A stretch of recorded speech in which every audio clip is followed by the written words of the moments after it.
Ready to go? Yeah, I'm good. All right.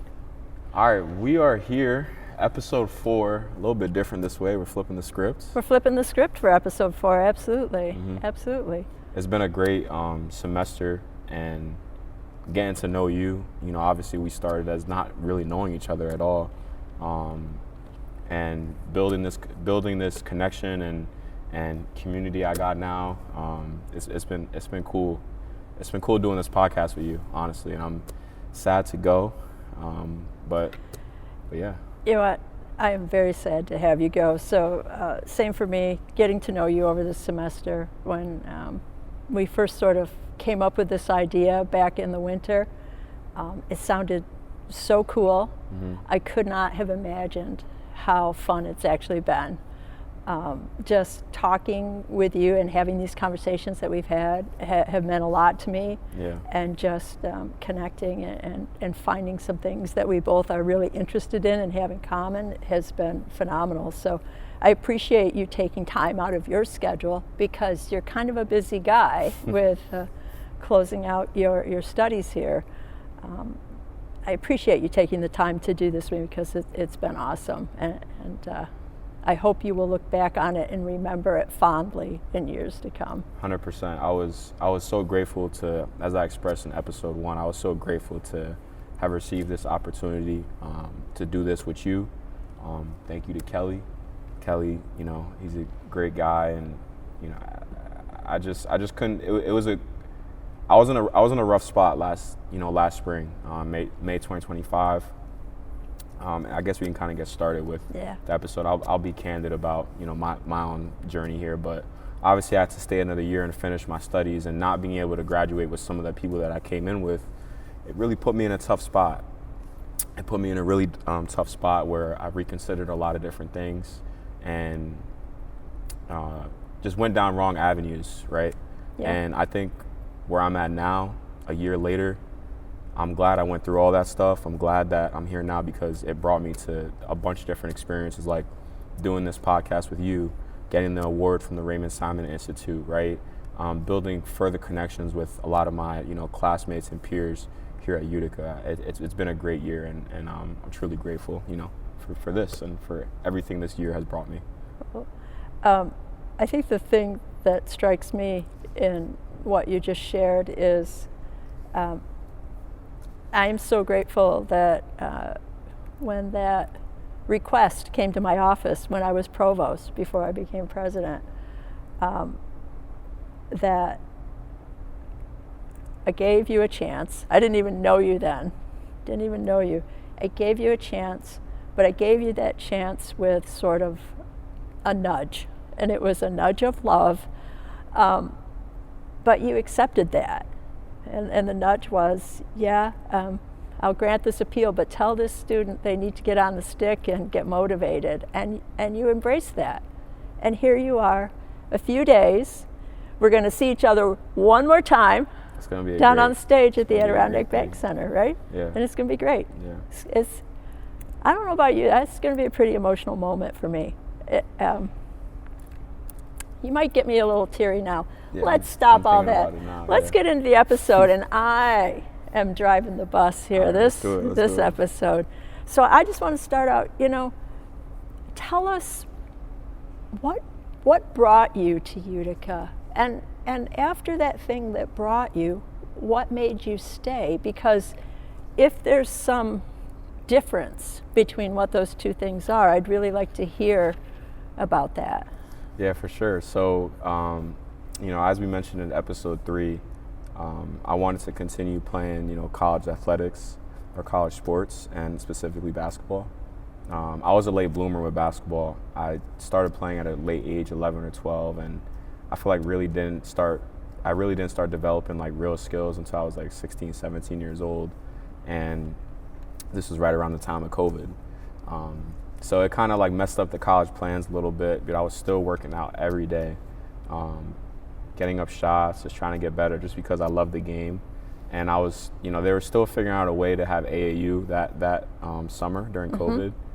So I had a tournament where I played very well and ended up posting it on Twitter. And a couple of the one of the assistant coaches from Utica just followed me and reached out about a week after, just, hey, could I see some more film? We'd love to talk to you more. And that's kind of how the relationship started. That coach is no longer here, but I met Coach Coffey, and it was all over like Zoom or FaceTime, but I was really excited just at the opportunity that, they were giving me, come in here, you're gonna have to work for everything, they were telling me, but, this is a great program, we're gonna push you. If you love hoops, this is the program to be. This is the program where you wanna be, and that spoke to me. Yeah. I came on my visit, and, I had a great visit. There was not that many students here because, again, it was kind of in the middle of COVID. Yeah. But I saw the WPNR studio. I saw the campus in general, just like I mentioned in episode 3, how much they support the student athletes here in their endeavors. Like, I don't see a lot of Division III schools with a dome, with 3 basketball courts and and a track and an indoor field and a weight room right across from it. Like, you don't see a lot of that. So that really opened up my eyes, and that's really what brought me. I just wanted to come play and be at a school where I could study communications and media, because that's my passion, and Utica offered that.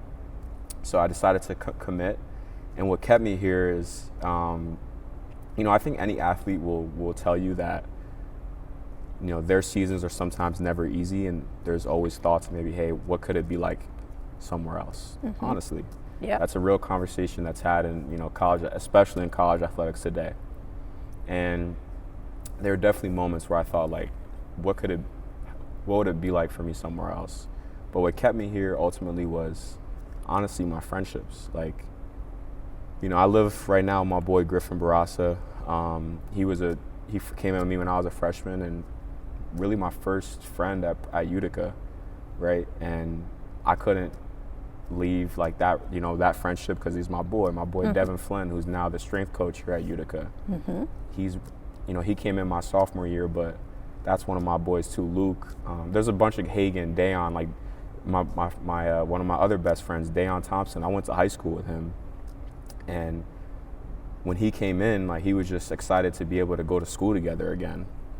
Like, and I didn't want to leave that. Like, I wanted to be, with my boy again and be able to, do a little bit more adult things together, you know, because we were in boarding school. We were all like, high school kids, but now we're in college, and, we're going to parties or whatever, like that we're experiencing the college lifestyle together, and that was fun for us. So it was just the relationships that I don't think I could have walked away from. I just made a lot of great friendships that made me want to stay. So great. I think that's a pretty common story for folks here at Utica. You get here, you meet the people, you make friends, and that's what keeps you here. I hear that from the students. I hear that from the faculty and staff, mm-hmm. right? It's just something unique about this community. You've talked about your friends, mm-hmm. your personal relationships. What about faculty? Mm-hmm. Is there one faculty member in your time here? And as president, I'd like to hear that there are lots of faculty members in your time here, but I think all of us look back and think about one special faculty member who meant something to us. Is there someone that stands out in your mind? I don't want to say just one, honestly, because there's been a couple. Right. I'm not gonna lie, but I'll start with this one. I'll give you a couple. Yeah. You can give a couple. I know it's cheating a little bit, but I'll start with this first. Professor Doug Croft. He runs WPNR. He gave me my first opportunity to hear what it was like to hear my voice on the airwaves. Yeah. Right? Like, going to the studio, playing music, giving me creative autonomy to, like, really do whatever I wanted to, obviously within FCC regulations and rules and stuff, and not play whatever, and not say whatever I wanted. But he would allow me to be creative in the playlist I wanted to make, or what I wanted to say on air, and connect with, the fans. So it was cool. And, like, I remember the first time I ever got on air, I called my mom. I was like, Mom, like, listen, I'm about to play a song for you. And I played Dear Mama by Tupac. And she was crying. And I was like, damn, like, Professor Croft gave me that opportunity. But being in the studio, I was like, I kind of like this radio. I kind of like this, like, little, like, the mic thing going on. Mm-hmm. I was like, all right, like, what else can I do with this? And there was a period of time, during my college career where I didn't really know, where I wanted to take my major. But then my mom was like, hey, why don't you think about, like, podcasting? That could be cool.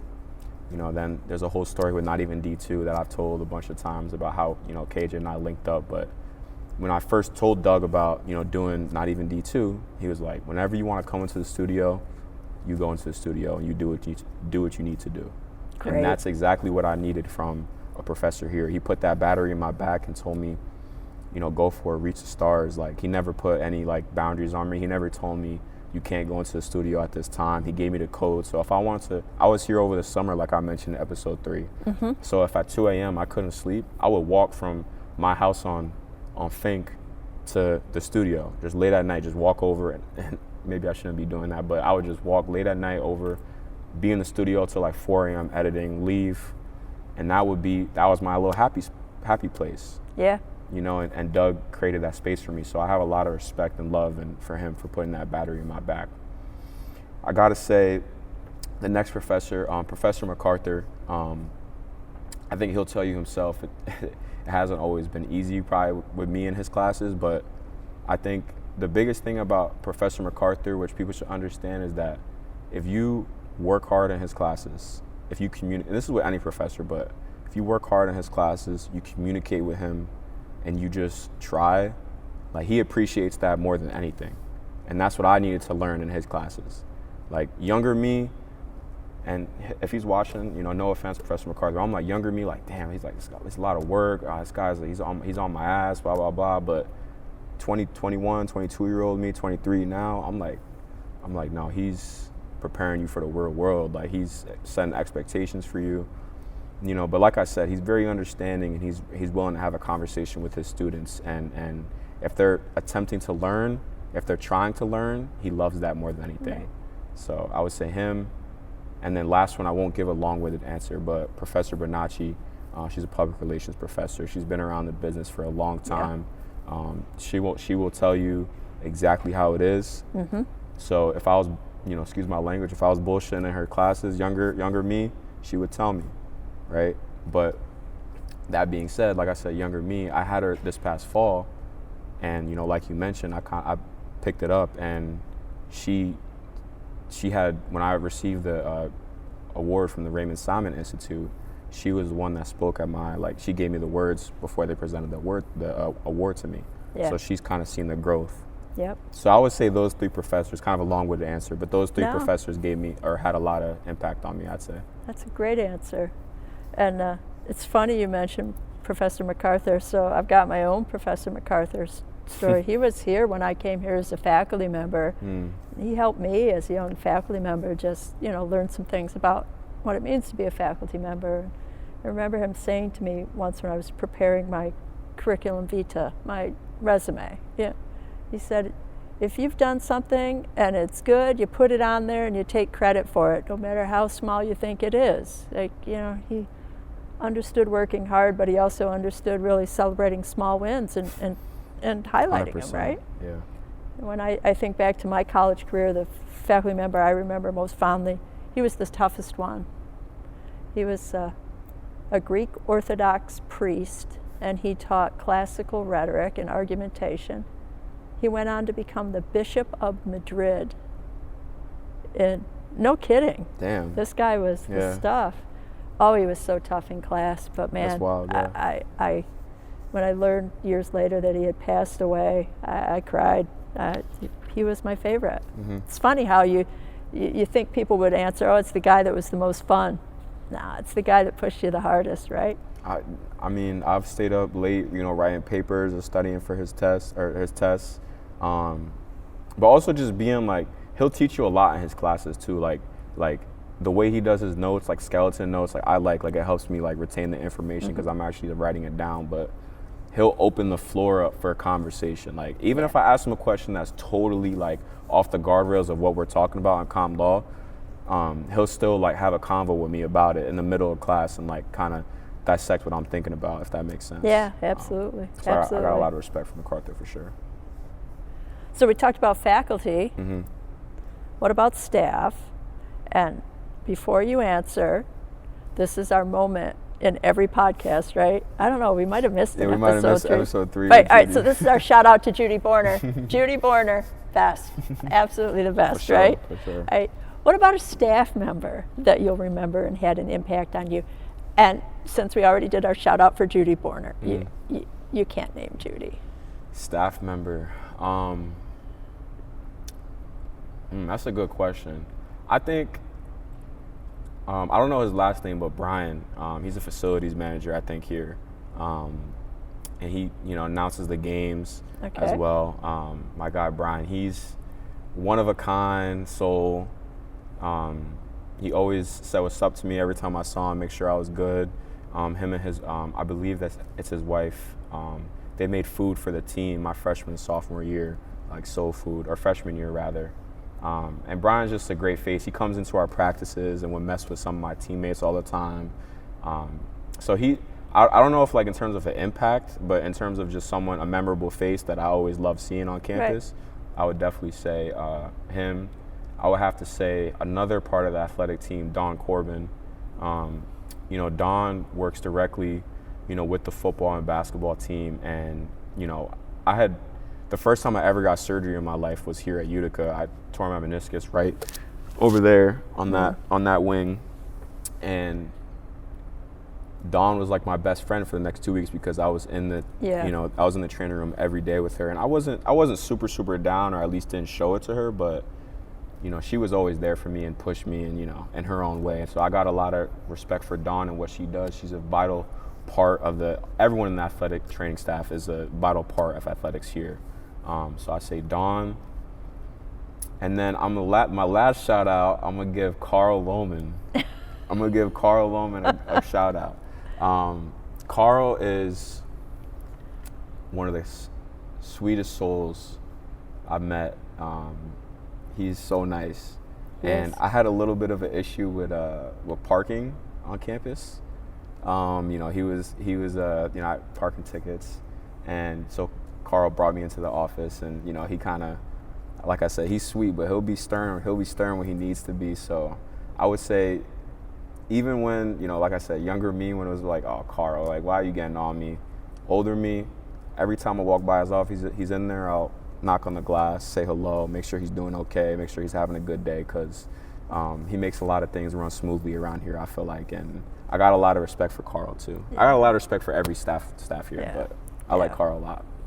Carl, it's a tough job. Yeah. If you think about it, dealing with those disciplinary issues, it takes a unique person to do it and keep a smile on their face. And Carl's always got a smile on his face. Yeah. So yeah. Never, like I said, never any like big issues with Carl. It was just like really that security.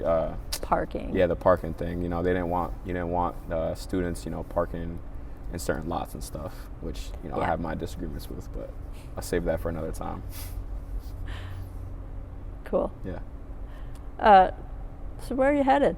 Where am I headed? After graduation, what are you going to do? What are your plans? So right now, I'm really just looking for entry-level opportunities, in different media organizations, so production assistants, editors, just get my foot in the door.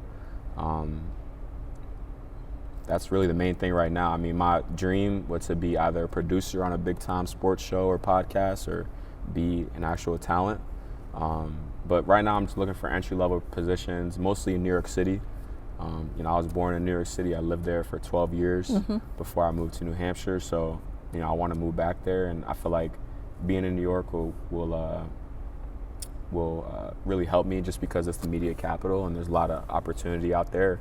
Obviously, a lot of this, but I'm finding some roommates right now. I got some good roommates. We're looking at some apartments when school's over, and I will be applying to Iona University and pursuing my master's in sports communication. Great. That program is really built as a portfolio builder, so I think if I go to that program, it'll really help me out a lot in my career. So waiting to hear back on that. I already connected with program directors and stuff, and they like my application, so I'll keep it at that. Excellent. I'll keep it at that. Yeah. Well, if you need a reference, let me know. Sure, I'm there for you. Thank you. Got you covered on that. Thank you. Yeah. All right. So we've had the polite conversation. I want to get into the weeds a little here. Tell me about something that happened on campus here that you'll always remember and sort of think about? And you don't necessarily have to tell the whole story, but like some little something that happened because it really sort of changed you or changed your outlook. Yeah, I think there's a couple different memories I have.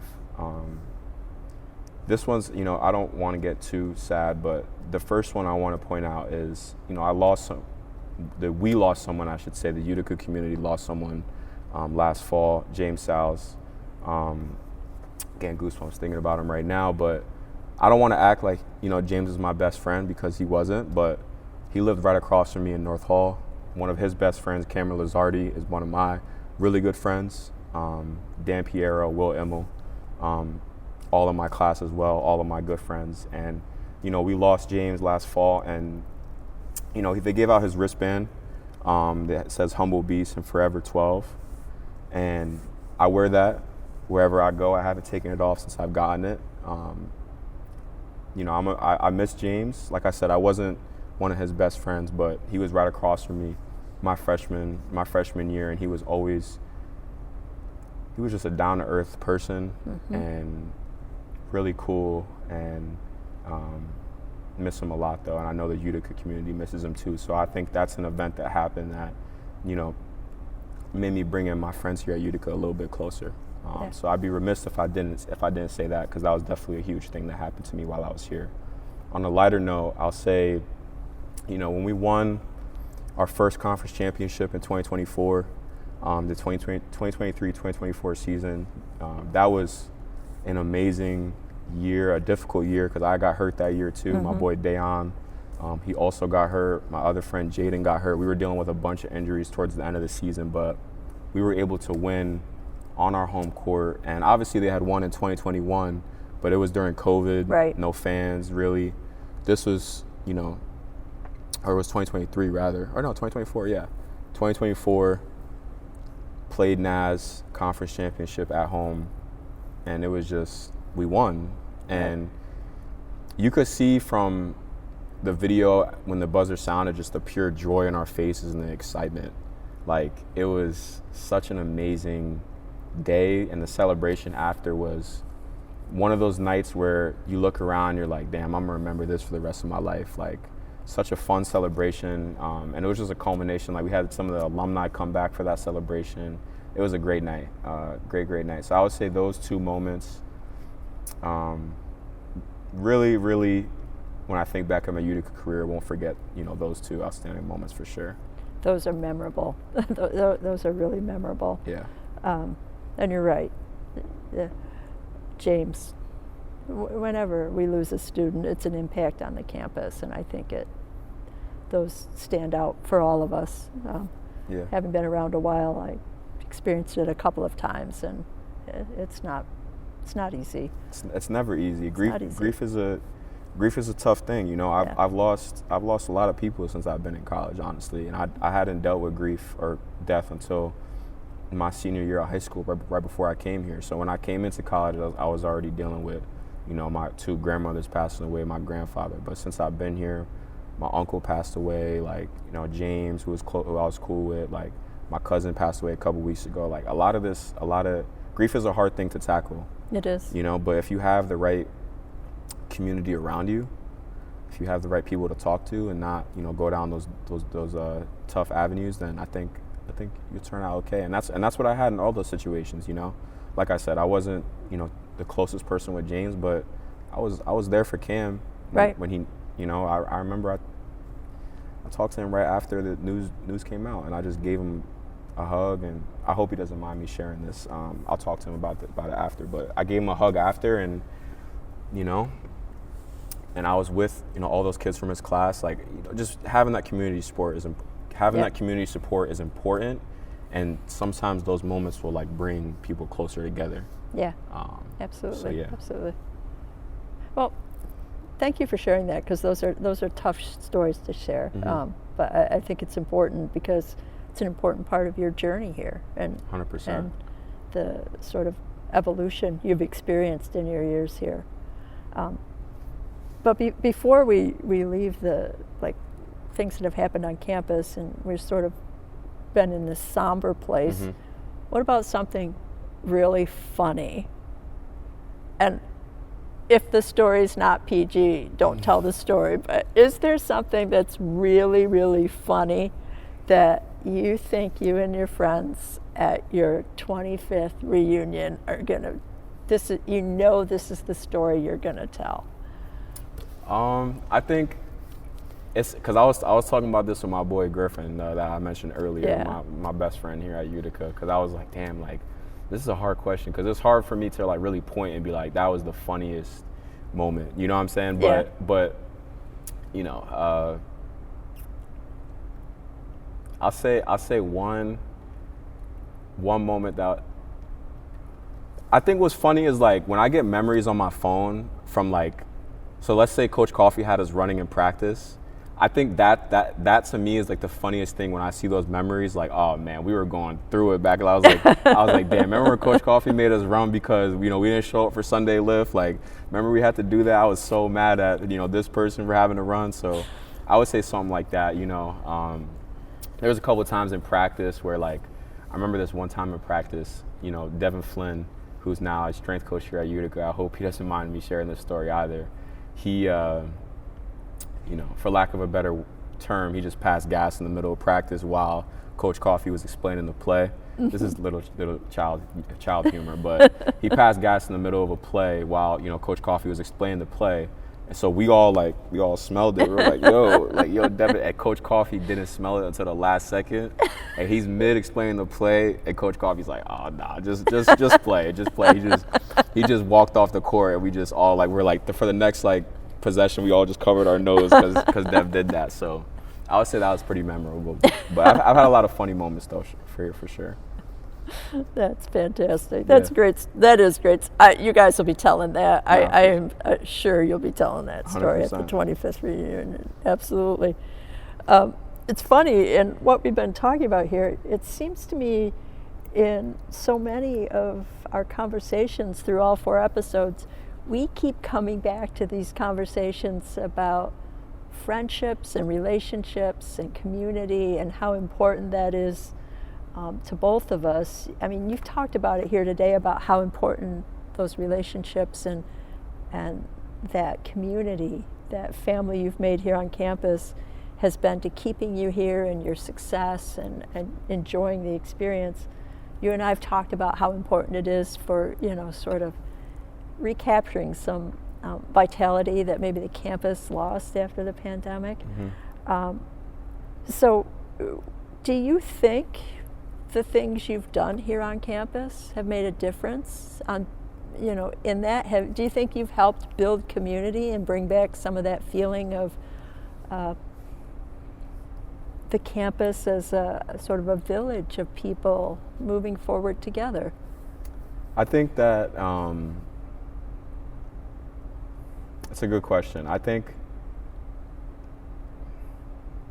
it's weird because I spend a lot of my time, I live off campus, so I'm really not on campus this much. So when I was first offered the opportunity to do this, the only hesitation I had was the fact that I lived off campus. And I feel like we talk about, the campus climate a lot, but I actually feel like living on campus is like one of the best experiences that you can get because you just meet a lot more people that way, and you just see there is a vibe. When the school day is humming, there's a vibe to this campus, right. 100%, no doubt about it. Like people going to class, going to the cafeteria, in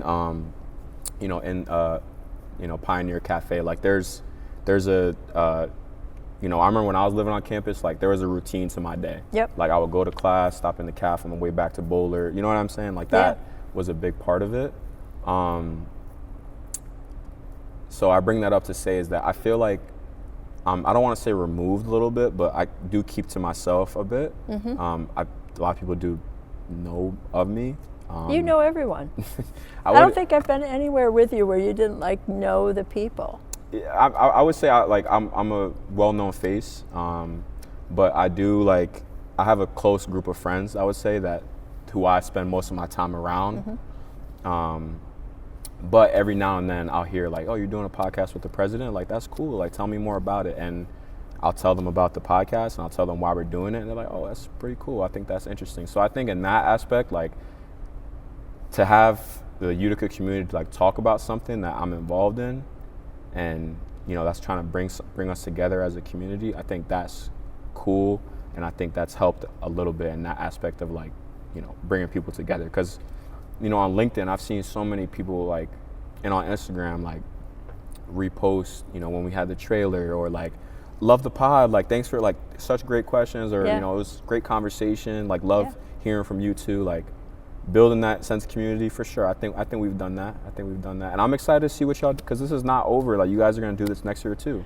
We are. We're going to continue. Yeah. We're going to. It's going to be hard to replace you, and I don't just say that because it's what people expect me to say here in this moment.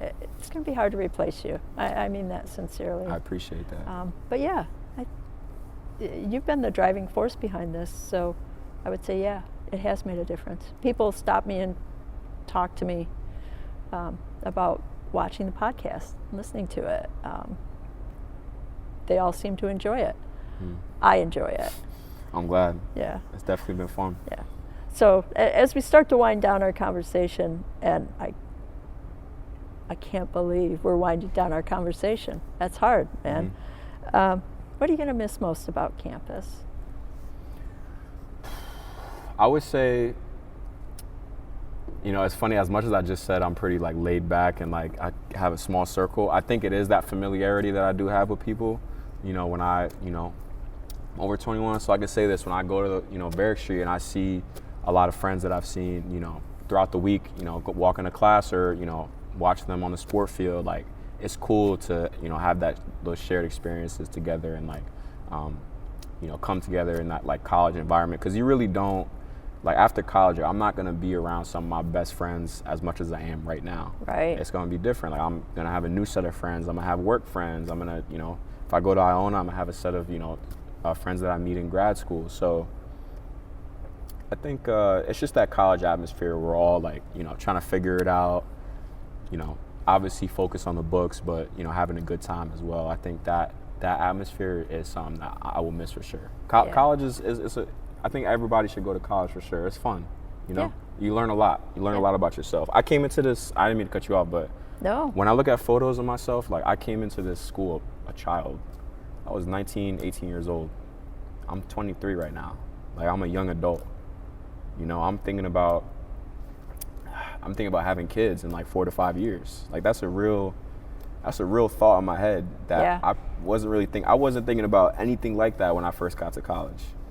I was just thinking about, can't wait to hoop, go to class, meet some new people. I'll just say that. Meet some new people. I get it.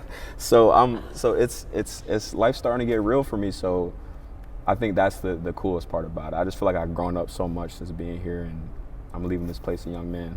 Yeah.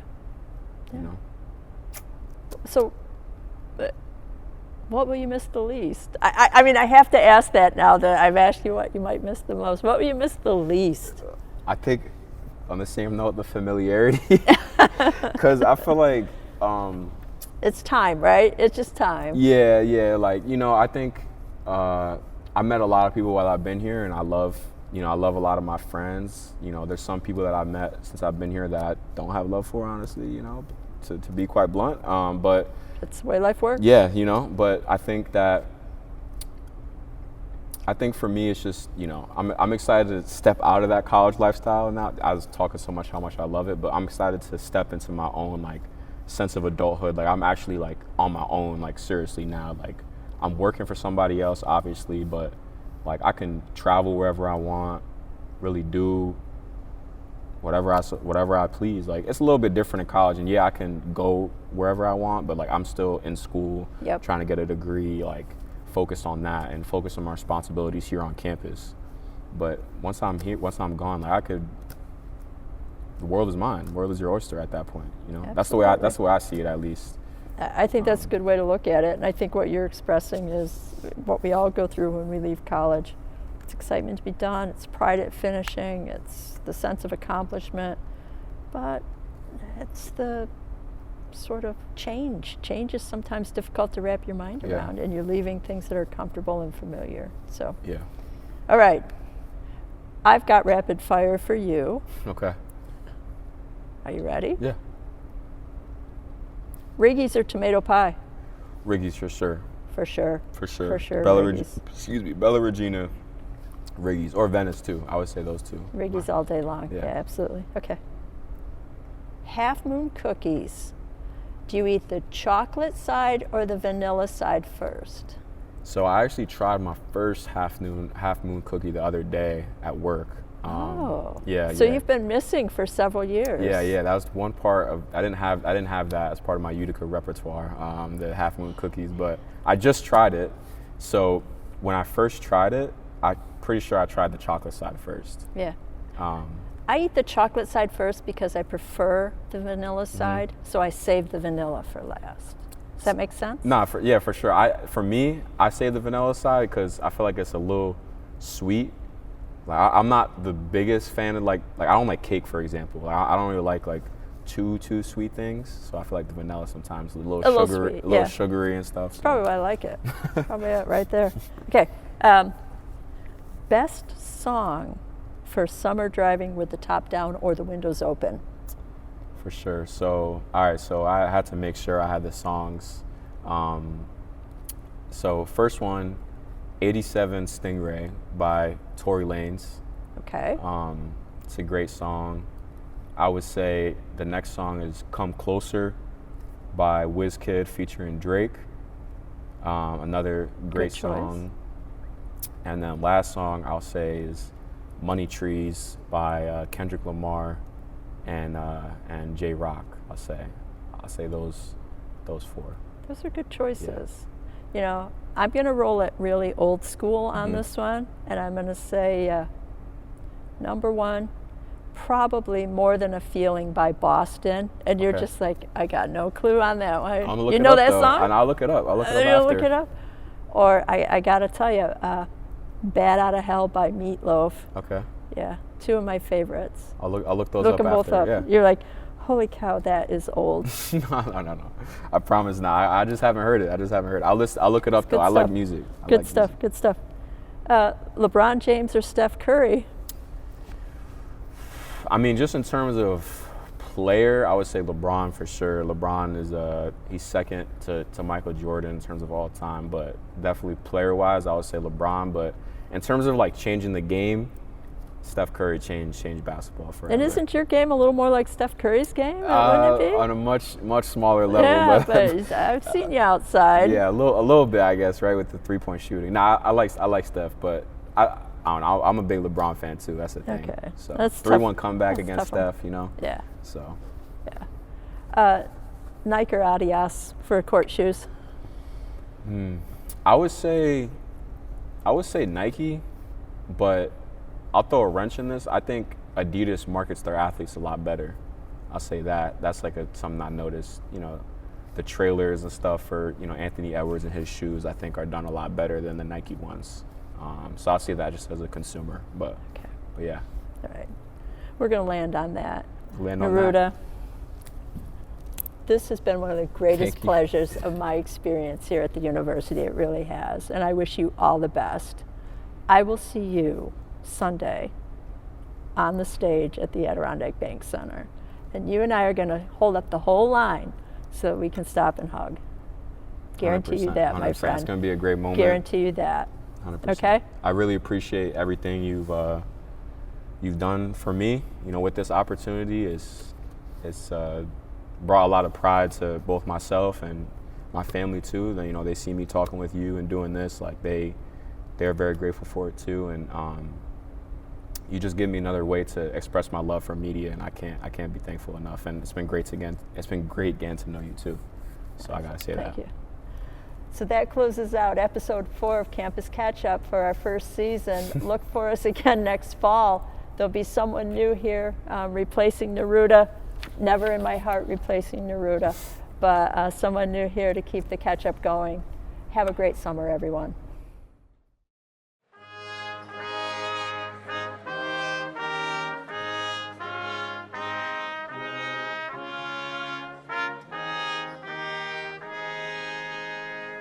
William Neruda Perdomo.